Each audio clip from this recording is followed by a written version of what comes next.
पहा, आपले कुटुंब म्हणजे काय? आपलं घर आणि आपल्या घरामध्ये राहणारी लोक, माणसं.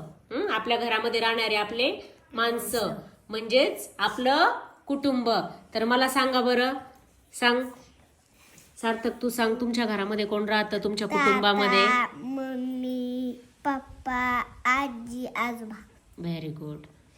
तुमच्या कुटुंबामध्ये कोण राहतं प्रणव? बाबा, हम्म, मम्मी, हम्म, दादा, हम्म. काका. Very good. आपल्या घरामध्ये राहणारी जी माणसं असतात ते आपलं काय असतं? कुटुंब असतं. भक्ती, तू सांग बरं, तुमच्या घरामध्ये कोण कोण राहतं? पप्पा, मम्मी, भाव आणि भाऊ? भावाचं नाव काय? सांग ना. समर्थ, समर्थ. आणि मी आणि माझी बहीण बारकी. Very good. हे काय झालं तुझं? कुटुंब. काय झालं? कुटुंब. कुटुंब. Very good.